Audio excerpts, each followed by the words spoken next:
Okay, so I'll open it up. I would love to hear about your experience this week with surrender. And I think the way that I had put it last week was something about using the word what you're undergoing as as a lens for where surrender is being asked for in your life. But we'll go anywhere you want to go with this tonight. So feel free as you feel moved to unmute yourself or raise your hand. Okay, I just want to say I really like the idea of an inner GPS. I mean, at first I kind of laughed because I have no real sense of direction, like in buildings or on land. So I actually use a GPS a lot. But when you said that it's really about finding, where you are in all of this, I think that's really, really helpful because um, there can be many the moment can be calling for more than one thing, depending on what kind of complex situation you're in. So the idea of centering yourself to find out where you are and where you have to surrender is kind of a cool idea. At least that's, I don't know if that's what you meant, but that's kind of No, how I it took is. it. It is. It's about centering, but it's also about checking in. Like, what really matters to you? What is your triage, so to speak, Yes. in a situation? And sometimes people tend to feel like it's in an idea or whatever, but I really think that our heart has a certain intelligence if we actually tune in that is the most reliable guide through situations. It has the triage capability of the value. Um, so that's a bit what I mean by dropping in.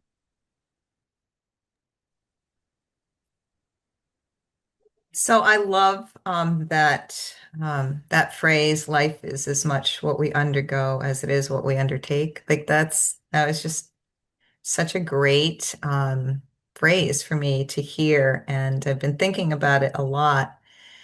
And especially in what I undergo that I fabricate myself, Yes. you know, which is a lot. Um, We and undergo our minds a lot, don't we? Yes. yeah, yeah. Um, And so yesterday I was in Boston. I need to go yearly for a certain test. And the last couple years, things have been healing and things have been getting better. And so this year I thought, oh, I'm going to ask if I can come back every 2 years because it's a chore to go into Boston um, for medical appointments and get there on time when traffic, it's a thing, right? So I got the results like that afternoon, like really 2 hours after I had the test, and I was out hiking and I'm like, don't look at the test, I was like, oh no, I'm gonna look at the test. It was not great. And so I was number one, shocked because things were going in the right direction, and all of a sudden they're not. Um, and so I was just like, okay, I'm going to put it out of my mind, while I take this lovely hike. And then somebody was checking in with me on text and asked me how it went. And I just immediately like went into my body and was just like, like kind of depressed about it. And it was just like I didn't want to talk to anybody. I was just wanting to be by myself and was not very happy. And then I got home and I thought, okay, I thought about this phrase, right? And so I thought I'm undergoing something, right? I'm undergoing something here. But how much of it is undergoing something for real or undergoing something that I'm manufacturing, right? Yeah. Like I'm going to go back on Thursday and talk to my doctor about this. I don't know anything yet, except kind of my evaluation, but I don't honestly really know what it means. So I'm sure many people who are listening to this have gone through that, right? It's like, you're in your head about it. So I thought, you know what? There's no problem here right now, right? And I'm exhibiting agency, right? I said yes to see the doctor on Thursday. I'm going to drive back to Boston, even though that's not really what I want to do twice in 1 week. Definitely And undergoing that. Yes. yeah, it's undergoing this like, resistance in a way, but it's like I'm up for it. I'm going to do it, right? And just this is what I'm going to undertake, right? This is what I'm going to undertake. And then today I'm driving and I have this new vehicle and there was like something, I don't know, like kind of shot out from behind the display. And, I thought it was like, I don't know, it was black. Maybe it was a piece of, I don't know what, or, a bug, right? A bee. I mean, I've had wasps trying to get into my house. And I was like, what is that? And then all of a sudden, again, it flew like from the seat up or whatever. And I'm driving and I started to freak out because I'm like, oh my God, it's a wasp or whatever. And I mean, I was really in a state, right? Because I'm like, I think I'm in this car captured with a hornet or a bee or wasp or whatever. And then I was like, wait a minute, you're undergoing something here. You don't even know what it is. It could have been like a piece of black, paper or a wrapper or something. Like, I don't even know if it's a bug. And honestly, I came down like 100%. And I was like, nothing's flying around me. Nothing is crawling on me. I will deal with it if it is a bee in my vehicle.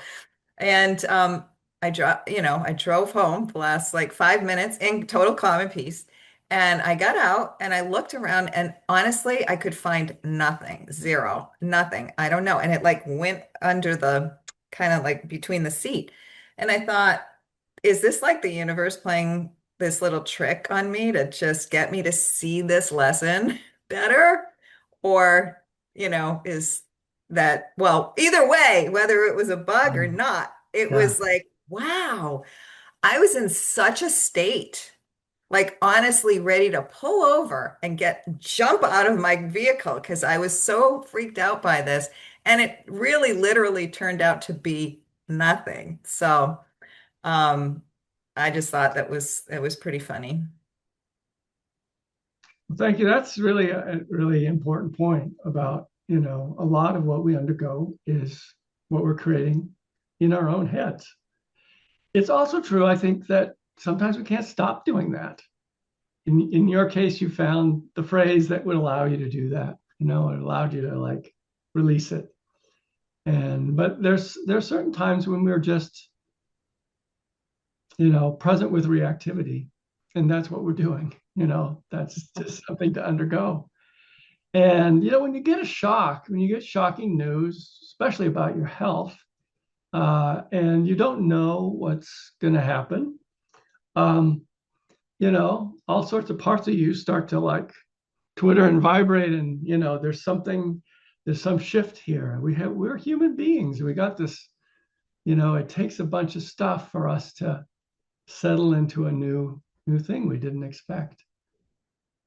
You know, and then at a certain point, like just the perspective you're undergoing this allowed you to relax. So thank you. It was all very helpful to describe. I mean, the whole body medical thing is such a huge part of life, uh, and when you're aging, it becomes more and more. And there's so much to undergo. So much to undergo.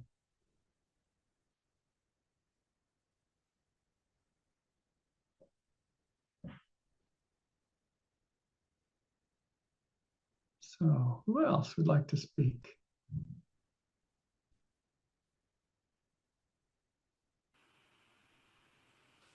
Chad, go ahead. Yeah, this sort of ties in. I realize more and more in the last few years, I'm in my mid 40s now, and that when you surrender, you can tap into some reserves of agency that you didn't know were there, that you couldn't if you were busy putting the energy into resisting. Yes. You spoke to that, and Karen kind of just spoke to it as well. But yeah, I didn't really have language for it before this class, but I've been experiencing that in the last few years. Feel like the ability to say, okay, this is as it is. How am I going to meet it? Rather Mm. than resisting. And you can find the reserves of agency and renewed energy, as you put it, um, when you allow that to happen. Thank you. That's well put. It is kind of the paradox when you say I'm not in charge. When you surrender, it's like it clarifies the situation. Like what could be done? What is there that actually could be done? And it creates this energy, um, refreshing of energy in that moment, quite paradoxically. Thank you. I thinking of surrender. I woke up today at 3:30 and couldn't fall back asleep. And this happens occasionally to me, and I don't always know why. I think it was um, some things I ate. It's usually the reason, usually the thing that I can trace it to. But it kind of doesn't matter because it's just what happens. And it's easy for my mind to then make a problem of it. And I've actually haven't found it to be a problem today.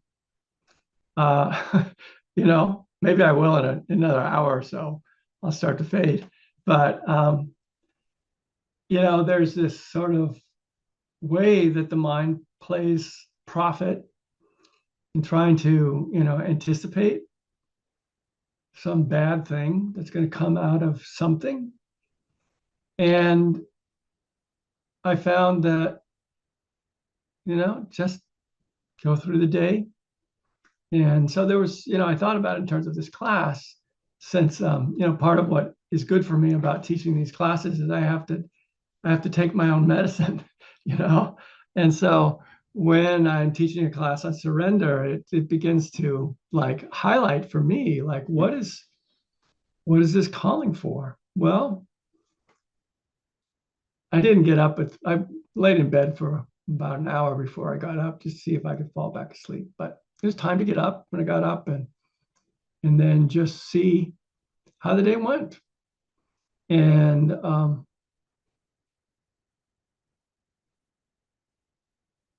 And not make a problem out of it.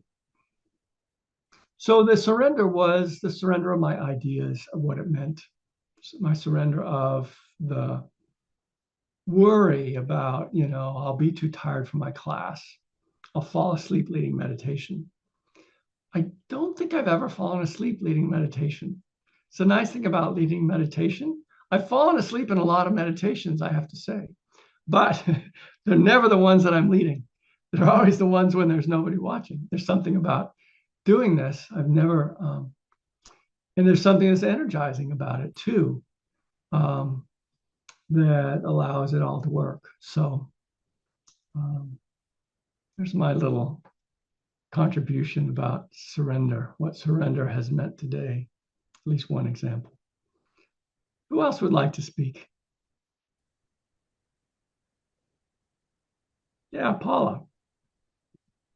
I just want to say to Karen, what you said is so relatable. I see something or I hear something, and as my daughter says, you just start making stuff up. Mom, stop.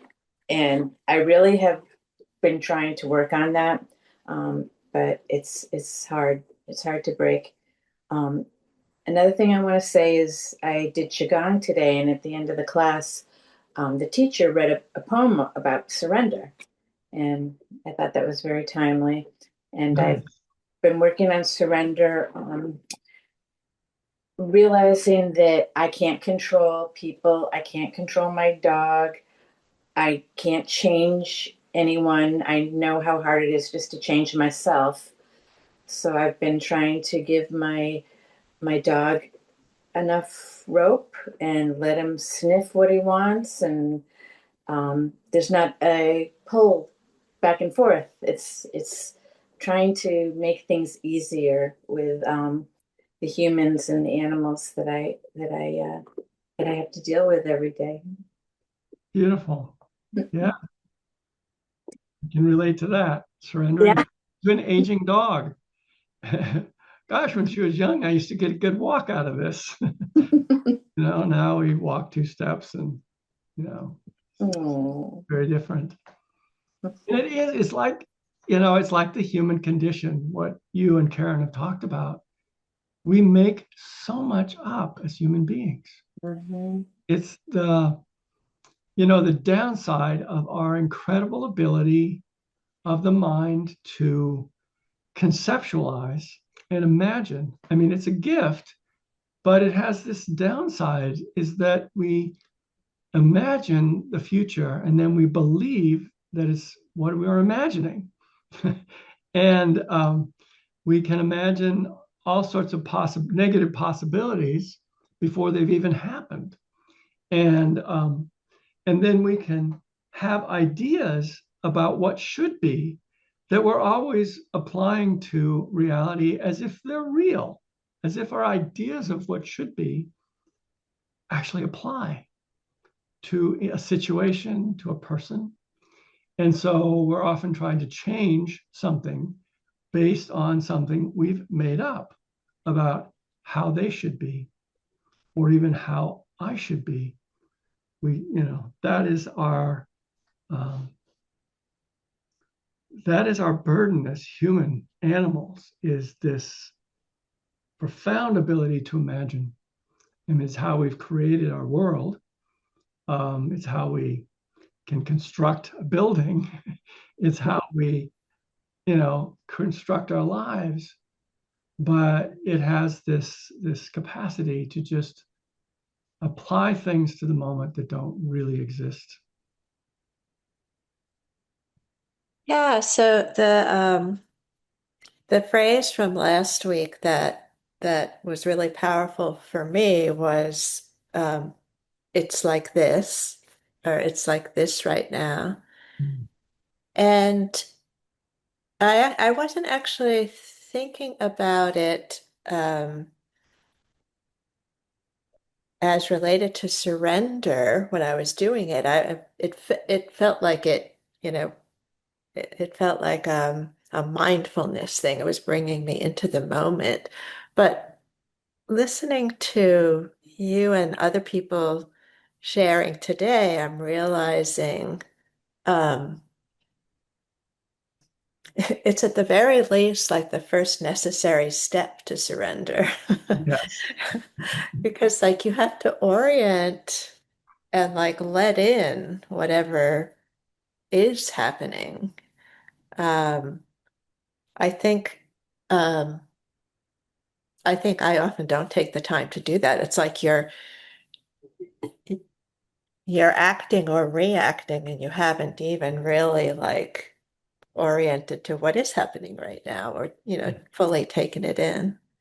Yes. So It's that thing about the mind overriding the situation. We're so right. quick that we overwrite and we see things that aren't there. And you're absolutely right. The phrase just drops you right back into, okay, what's here? Yeah. Like this. And whatever comes out of that by way of action or non-action is going to be more effective because it's actually dealing with what is rather than what's imagined or what's feared, what's been wallpapered over the situation. Um, Right. I actually stole that phrase from Jeannie Zandy. It's like this right now.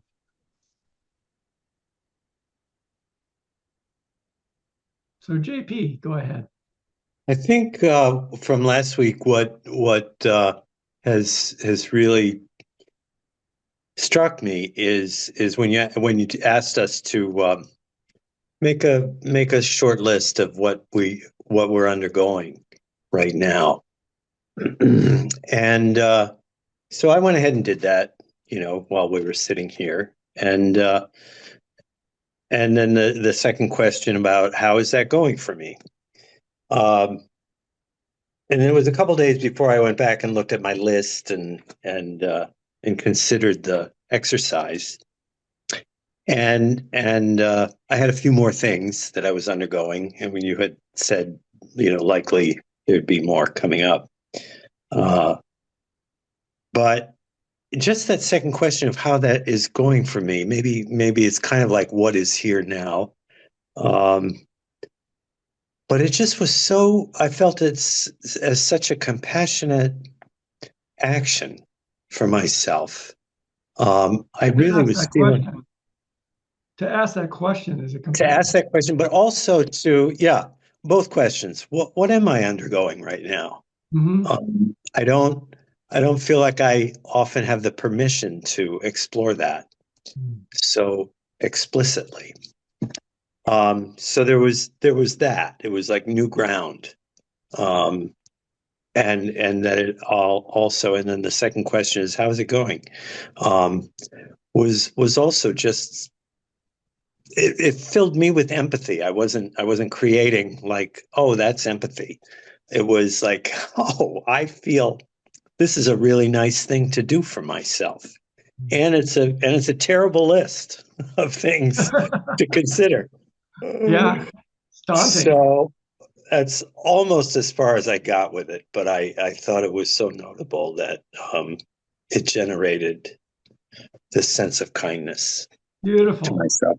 Yeah. Couldn't ask for a better result, than kindness. And part of why I asked the second question, I realized the first question, people might, what are you undergoing? They're kind of more likely to look at the external situation, like all these things coming Right. up in life that are situational and, personalities and so forth.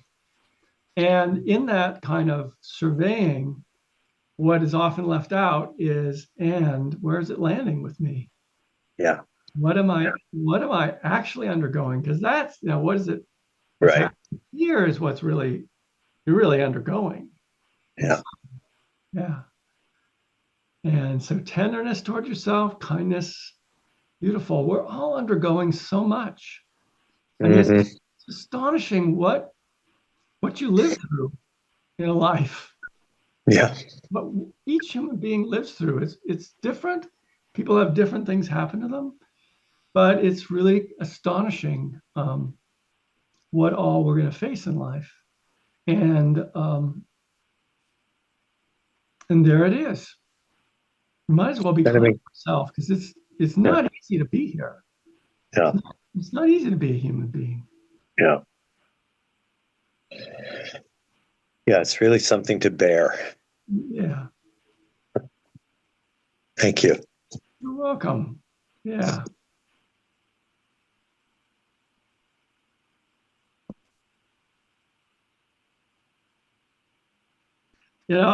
When you said that about bearing it, there's a moment where I thought, is that how I would put it?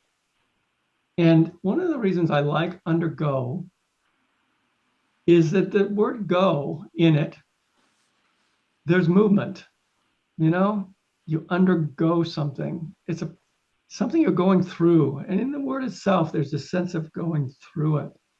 And the word bear it for me, it feels kind of like, And so undergo is like, okay, this is a passage. This is a passage. There's a beginning, a middle, and end. I might not survive it, but there's something about that word carries me, and why I like it. Yeah, I appreciate the movement in that. Yeah. What you just pointed out. And bearing does seem quite. It does feel, Yeah. Believe me, what we undergo sometimes feels like that. Oh my God, I can't hear it. Right. Which is why we have friends and partners, and that Yeah. when someone knows what we're undergoing, it somehow lightens it, Hmm. somehow lightens the load. Yeah. So let's see, Chad and then Diane. I think Chad had. Sure. It's interesting. Every time I unmute to speak, it seems like the conversation before my turn comes, ties into what I have to say, which is this. So when we're not surrendering to something, there's a fear there, right? Or we're afraid something's going to happen. Yeah. So can you speak to how courage ties into surrender? Because ultimately, when we're not surrendering, we're afraid something's going to happen if we surrender. So how does Yeah. courage tie in? Yeah, that's a great question. Let's see what comes up. I mean, the first thing that came up is when we're not surrendering, we're afraid. And it's why the phrase "I'm not in charge" here is so powerful, because it's the I that's afraid. I'm not going to get what I want. I'm not going to be able to control this. So much of the fear is around that sense of control. And so courage, I mean, in the word courage is the word heart, um, from French, and I believe, and Latin eventually, ultimately. And so when the word heart evokes something different, a different kind of intelligence, then, then we often operate under when we're just in our heads, just in our conceptual mind, or in our egoic mind, which is often about control and having things work out according to the map in my head. Um, and the heart is very much about presence.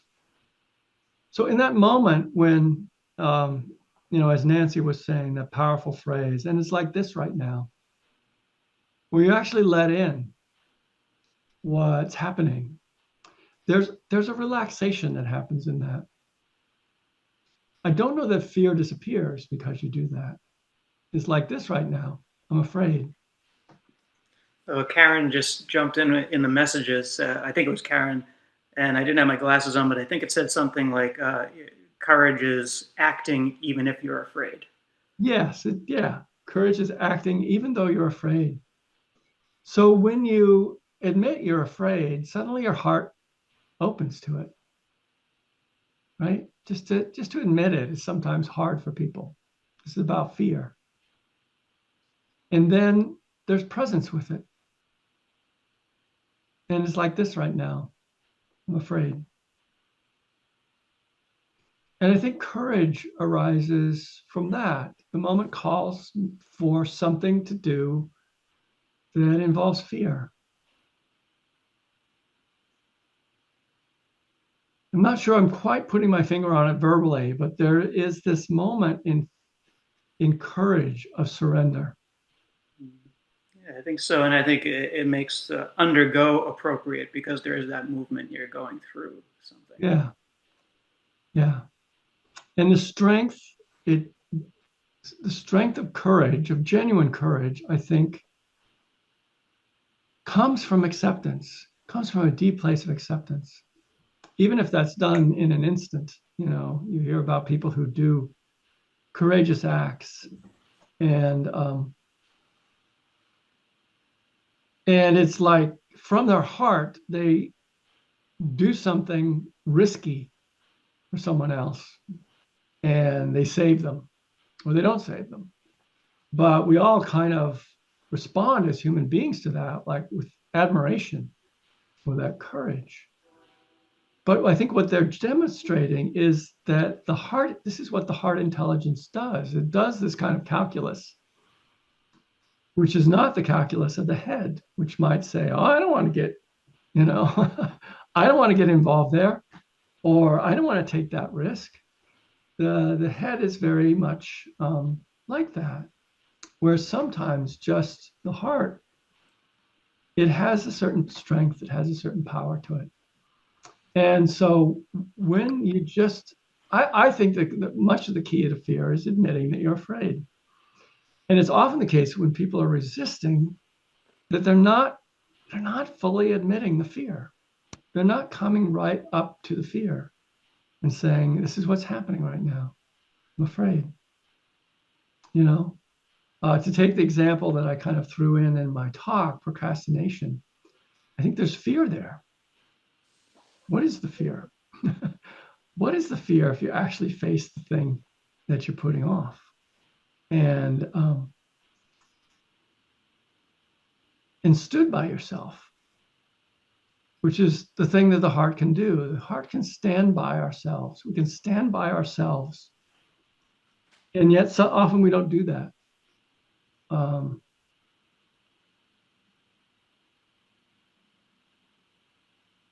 am I touching on it? I feel like I'm a little bit No, yeah, no, that's down, not quite hitting it right on the head, but I think you hit it pretty good. Yeah, thank you. all right. You're welcome. So let's see. Diane, I believe you had your hand raised back. Yeah, just a couple of quick thoughts. As Chad was speaking, I was thinking a couple of times this week with surrender, it's that feeling of makes you feel very vulnerable. Yes.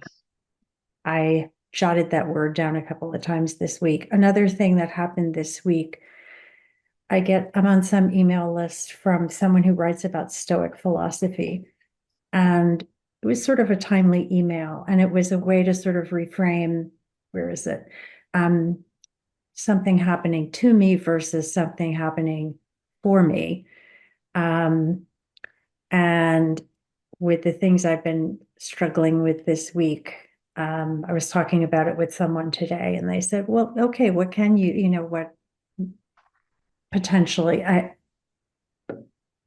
could this be helping you with? I guess it's like never waste your suffering, right? So again, but those were just a couple of thoughts I had. All right. Yeah. So this is something that I learned to say from my wife, who learned this somewhere.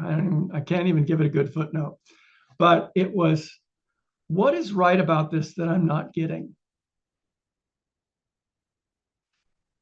You know, what is right about this that I'm not getting? I think it's what you're saying about, what is this happening for? It's not happening for me. How is this happening for me?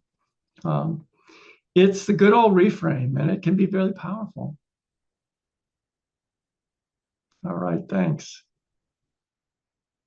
We got time for one more. If anybody wants to chime in a few minutes.